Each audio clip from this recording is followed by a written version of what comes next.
Mayong hapon, Negros. Ini ang Digicast Negros X. Ang nagapanguna nga napulo ka mga balita sa Negros, ang amon ni kadulong sa inyo. Update niyo kami via Facebook, YouTube, kag sa amon nga website www.digicastnegros.com. Kag sarama kami malanto sa Kika Channel 11 sa Kabangkalan City, Himamaylan City, kag Banwas sang Ilog. Kag yari na ang top 10 nga mga balita sa Negros subong adlaw.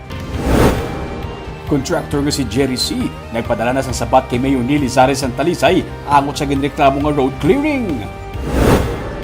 Peke nga RT-PCR test result na tukiban.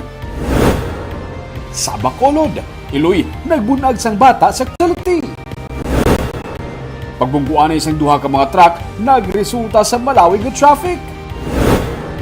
Kag sa Good Vibes, sila beauty queen magatiglawa sa probinsya sa Miss Earth Beauty Pageant. Initanan sa Digicast Negros X.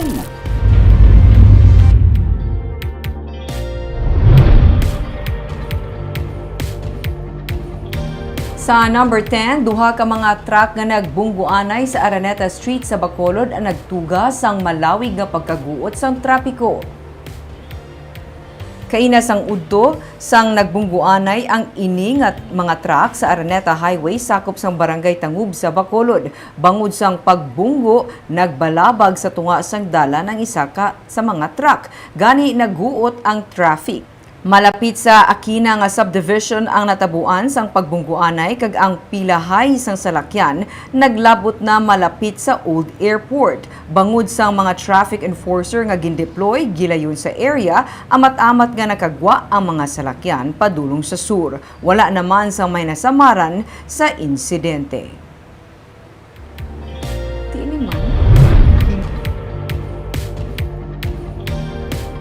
Sa number 9, PNP ang padayon nga magalaga sa mga katapos ang Divina Gracia Drug Group, inibisan pa nga napatay ng ilasini nga leader.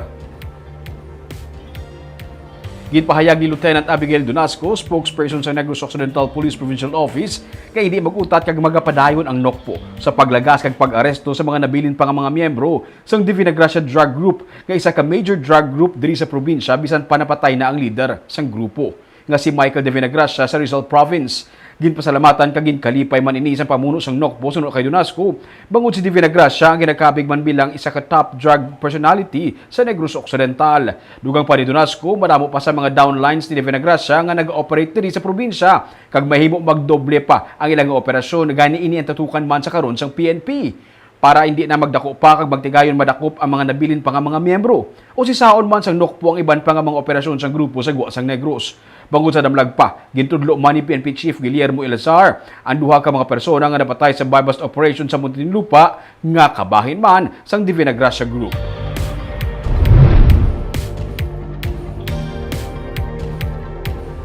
Sa number 8, wala ginpunggan ang pagpirmahanay isang Memorandum of Understanding sa tunga sa Central Negros Electric Cooperative kag Power Watch Negros.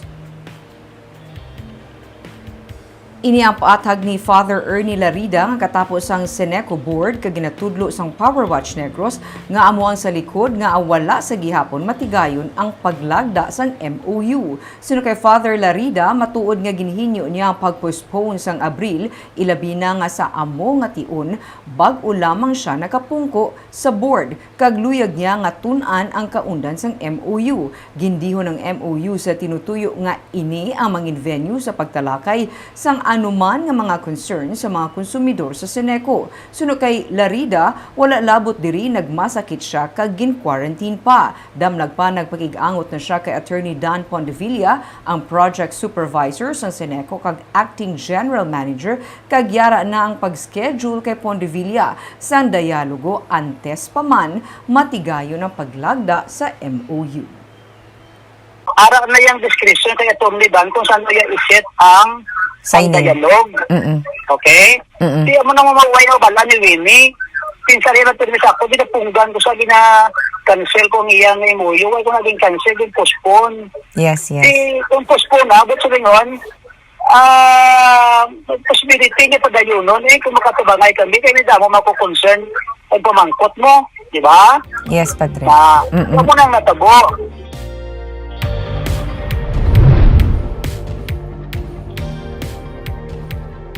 Sa number 7, isa ka Iloy ay nagbunag sang lapsag sa sulod sang quarantine facility sa syudad sang Bacolod. Base sa post ni Councilor Cindy Rojas sa iya social media account, ang iya tatlo ka mga staff nga babayi nga wala sang medical background o kon training ang nagbulig sa pagpabata sa Iloy. Nagatinir ang Iloy sa quarantine facility sa ETCS-4 samtang nagahulat sa iya resulta sang swab test. Gidala siya kag ang iya lapsag sa isa ka pribado nga ospital para mahatagan sa nagakaigo nga medical attention. Ginatagan ang lapsag sa ngalan nga Gabriel kag karon yara sa intensive care unit bangod premature pa. Ginkabig ni Rojas nga isa ka milagro ang pagkabunag sang lapsag bangod nasarangan sang iya tatlo ka mga staff ang pagbulig sa pagpabunag sa Iloy.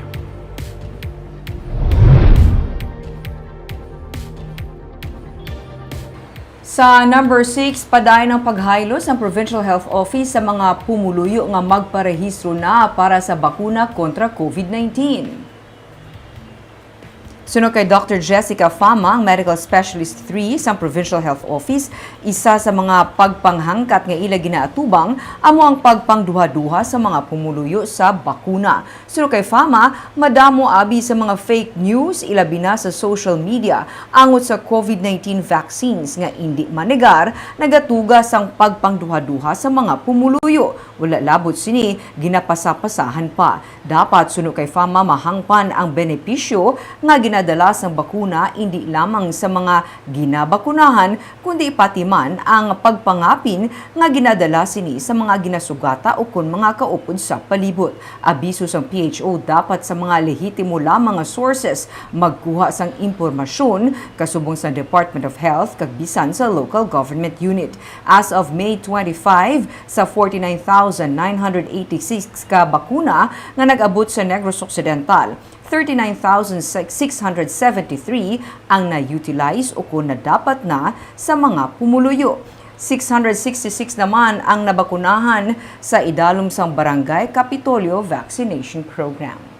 Ara gyapon sang mga naga-doubt about vaccination no kay tungod nga damo sang mga fake news nga nagalagaw sa social media. So ang aton nga ginaayo ta ang mga tawo bala nga hindi lang basta-basta magpati sa social media.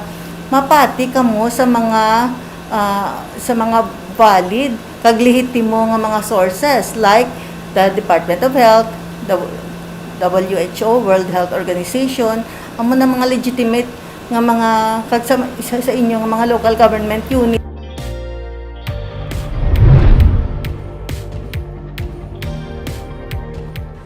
Sa number 5, Department of Health ang padayon nga nagapaandam sa publiko nga likawan ang pagtumar sa bulong ivermectin nga para sa mga sapat. Nangin topiko sa virtual online programs ng DOH Western Visayas nga isyong bakuna ang mga dapat mahibaluan sa publiko angot sa ivermectin.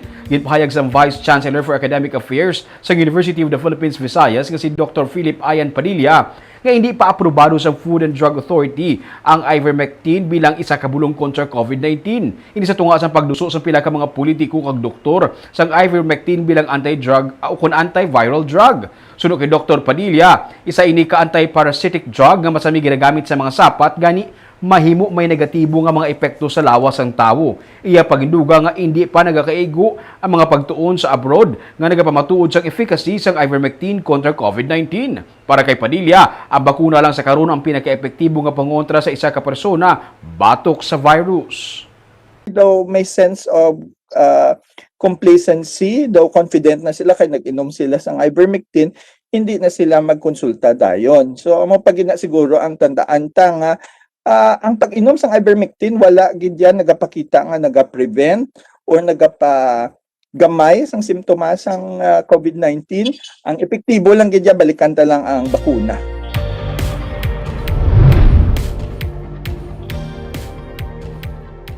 Sa number 4, nagapanaugman ang active COVID-19 cases sa probinsya sa Negros Occidental pero sa gihapon ginatutukan ang local transmission. Sa datos ng Provincial Incident Management Team, isa na lamang ka LGU ang may 3-digit active cases. Kag ini ang syudad ng Talisay nga may 133 ka kaso. Sa May 25 nga datos ng PIMT, 1,281 ang active cases sa probinsya. Sunod sa PHO, nagasaka panaog ang kaso sa probinsya sandig sa new cases kag recoveries nga nagaka-record sa matag adlaw. Pero may pagpanaog gid man sa nagliligad nga mga inadlaw. May temporary suspension man sa karon sa local travel pero mas madamo sa gihapon ang local transmission nga nagaka-record kontra sa mga LSI. Kung sadto mga kasal bunyag kag lubong ang mga ginahalinan, subong may local transmission gikan sa workplace kag sa mga mismo pamilya. Sunod sa PHO, hindi dapat magkampante. Tungod nga less ang travel, less ang LSI nga nagasulod.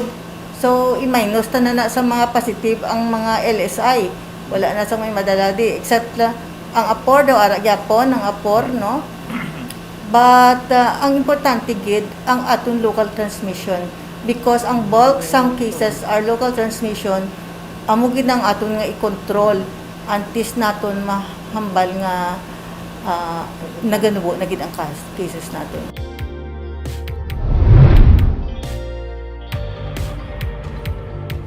Sa number 3, Negros Oriental, liwat na naman nga nakarecord sa pinakamadamo nga kaso sa COVID-19 sa sulod sang isa ka adlaw. Sa latest nga record sa Provincial Interagency Task Force sa Negros Oriental, 240 ang bago nga kaso nga na-record sa probinsya. Kalabanan diri sa Dumaguete City nga nagbalik na naman malapit sa 200 ang active cases. Tanan nga banwa kang syudad sa Negros Oriental ang mayara na sang active cases ng COVID-19. Nagdangat na sa 823 ang active cases sa probinsya. Hindi na tuman kalayo sa karon kung ikumparar sa Negros Occidental nga nagpanaog na sa 1,283 ang active cases. Naglabot naman sa 12,818 ang nag-ayo sa COVID-19 sa probinsya, gikan sa 14,425 ka mga kaso. Hindi man maglayo ang active cases sa probinsya, sa Bacolod City nga karon yara na sa 1,109 ang active cases.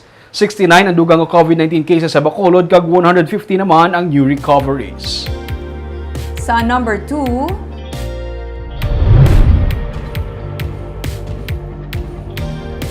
peke nga RT-PCR test results ang isa ka authorized person outside residence ang natukiban sang talatapan ni Councilor Aisha Villaflor.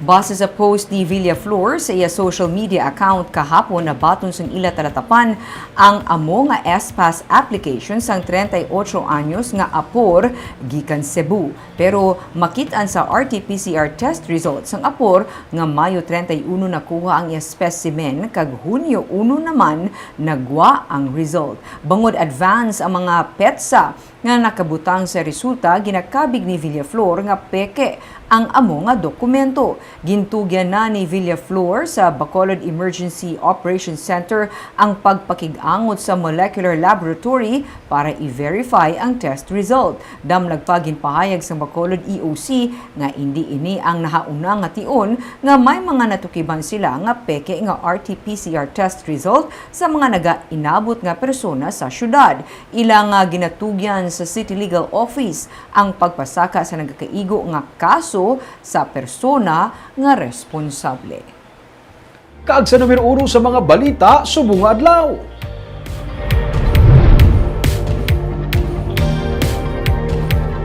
Bacolod Councilor Carl Lopez nagaduso sa Sagunian Panglungsod nga magpapanaog sa resolusyon nga nagahingyo sa alkalde nga magpagawa sang cease and desist order iniangot sa gina-develop sa karon nga resort sa barangay Pahanukoy samtang private contractor ang nagpaatag tuoy sa iya ginahimo nga clearing sang alagyan sa barangay Kabatangan sa syudad sang Talisay. Yaring report ni Marty Go.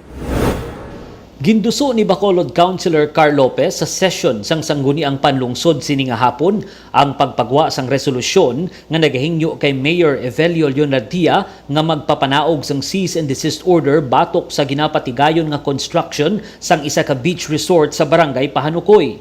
Ginausisa ni Lopez ang amo nga proyekto kag suno sa iya wala pa sang nagakaigo nga permit ang amo nga proyekto. Kabahin sa construction nga ginahimo sa lugar ang pagpangutod sang mga kahoy sang mangrove nga yara sa kilid sang Sumag River kag pati na ang pag-reclaim sa kilid sang baybay.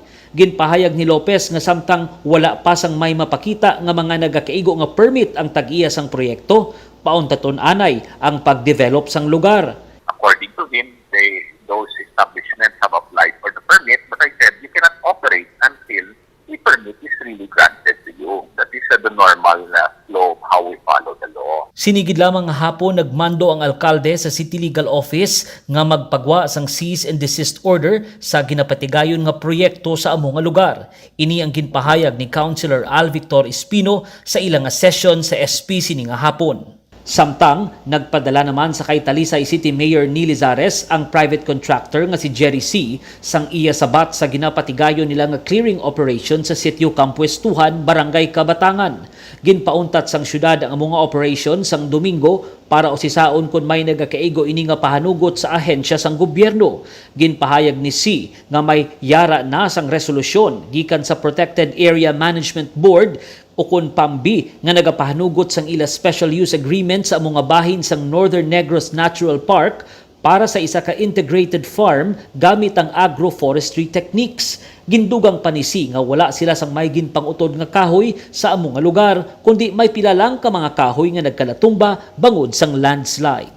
Martigo para sa Digicast Negros. Sa Good Vibes, sila'y noon nga beauty queen ang magatiglawa sa Negros sa Miss Earth 2021. Aton siya kilalahon sa report ni Marcian Huico. Excited na sa karon ng 26 anyos nga sila'y noon nga si Ria Angelica de Ocampo nga itiglawas ang Negros Occidental sa palaabuton nga Miss Philippines Earth pageant sa Hulyo. Si De Ocampo nga Tourism Management graduate sang La Consolacion College Bacolod kay karon isa ka flight attendant, ang isa sa 66 ka mga kandidata nga ginalakipan sa mga beauty queens kag mga modelo nga nagahandom nga makuha ang titulo nga Miss Philippines Earth.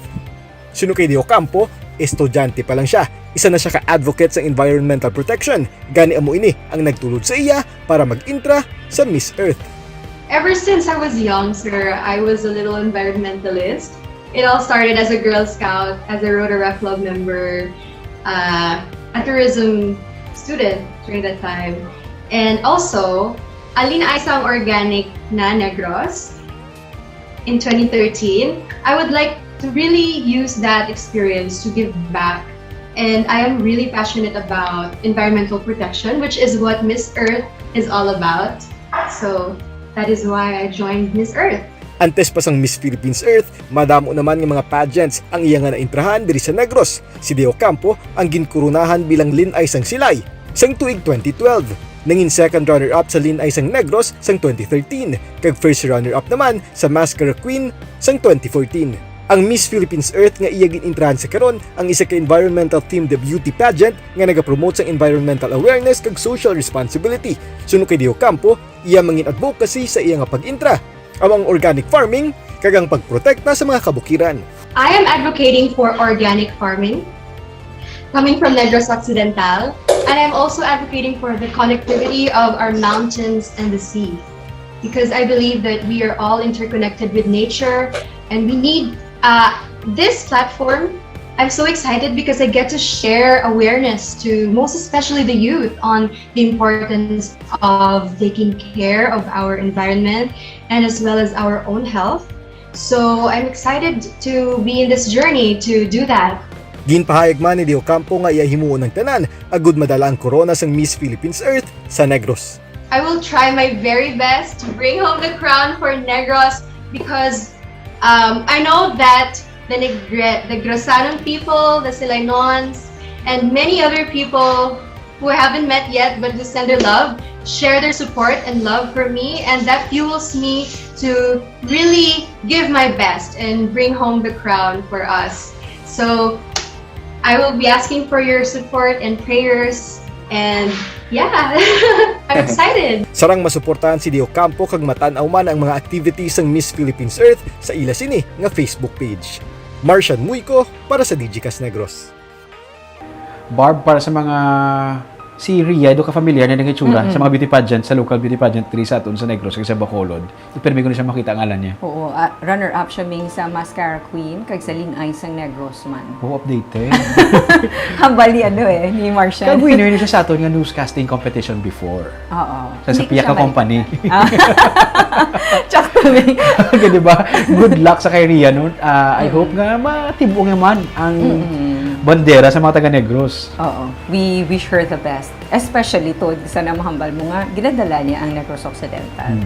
Kaaga po yung mga balita sa Negros, subong nga adlaw. Kay man sa panahon karon importante nga maihibalo ka sa nagkakatabo sa imo nga palibot. Pero dapat balanse kag eksakto ang mga impormasyon. Parahin kami nga magapangalagad sa Negrosanon. Ako si Barbara Mijares. Tugtog sa buwas ako naman si Romeo Subaldo, mayong hapon.